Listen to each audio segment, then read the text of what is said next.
کہ ایک بادشاہ کو پتہ چل گیا کہ ایک آدمی نے بڑا اچھا باغ لگایا ہے، خوبصورت باغ ہے، مالٹے کا، کنوں کا باغ، بڑا پیارا۔ بادشاہ نے کہا ذرا جا کے دیکھتا ہوں۔ بادشاہ سلامت باغ دیکھنے آئے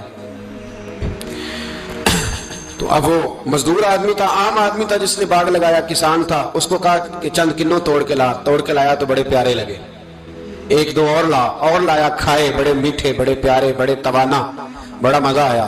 تو بادشاہ کے دل میں خیال آیا کہ اس پہ قبضہ نہ کر لوں باغ پہ۔ ہمارے ہاں نا کرائے پہ دکان دیتا نا مالک، تو جب کسی غریب کی چل جاتی ہے کہتا ہے تو خالی کر، میں نے خود ڈال لی ہے، چل گئی نا اس کی۔ حالانکہ رزق اپنے اپنے نصیب کا ہے، رزق اپنے اپنے نصیب کا ہے، جس کو اللہ تعالیٰ چاہتا ہے عطا کرتا ہے۔ تو اس کو کہا کہ اور توڑ کے لا، اور دل میں خیال ہے کہ یار اتنا اچھا باغ ہے، قبضہ کر لیتے ہیں، ہماری حکومتیں قبضہ کر لیتی ہیں کہ جو چیز اچھی لگ جائے۔ اب وہ کسان دو تین کنوں توڑ کے لایا، اس نے کھائے تو کھٹے نکلے، ترش تھے۔ کہنے لگا تجھے کیا ہو گیا ہے؟ تو بندہ بڑا صاحب دل تھا، کہنے لگا میں تو ٹھیک ہوں، آپ اپنی نیت سے پوچھیں کہیں خراب تو نہیں ہو گئی۔ تو کنوں میں بھی اس کا اثر آ گیا ہے، اپنی نیتیں بگڑ جائیں نا، نیتیں۔ اب ایک بات کہنے لگا ہوں، غور سے سننا، جب تک دو بھائی اکٹھے کاروبار کرتے ہیں، نیت ہوتی ہے کہ ہمارا گھر چلے گا، تب تک اللہ برکت دیتا ہے۔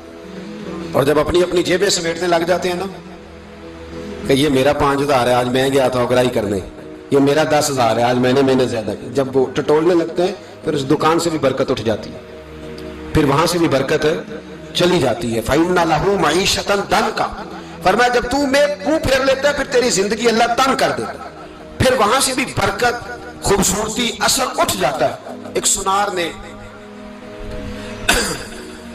گلی میں ایک یتیم چھوٹے سے بچے کو گھومتے دیکھا تو سنار بے اولاد تھا، بچے کو اٹھا کے گھر لے آیا، 18 سال اس بچے کی پرورش کی، اس کو پالا پوسا، جوان کیا۔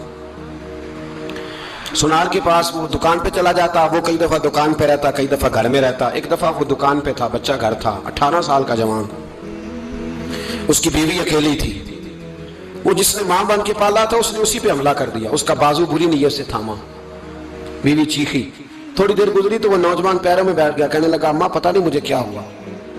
شام کو سنار آیا، بیوی چیخنے لگی، چلانے لگی، کہنے لگی آج عجیب بات ہوئی، جس کو میں نے جگر کا خون دے دے کے پالا اسی نے گندی نظر ڈالی۔ سنار محو حیرت ہے، بیوی کا خیال تھا کہ لٹھ اٹھائے گا، ڈنڈا اٹھائے گا، نوجوان کو مارے گا، لیکن وہ رونے لگ گیا۔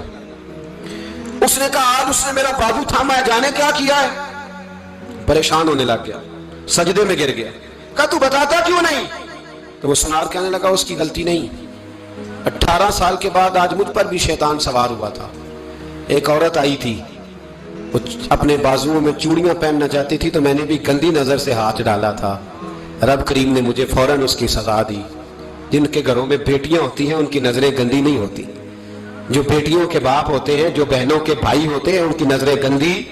اور اگر تو ٹیلی فون کرتا ہے، تو کسی عورت کے ساتھ تعلق رکھتا ہے تو یہ بات لکھ لے، امام فخر الدین رازی 1، علامہ اسماعیل حقی 2، ملا جلال الدین رومی 3، امام خازن 4، امام جلال الدین سیوطی 5۔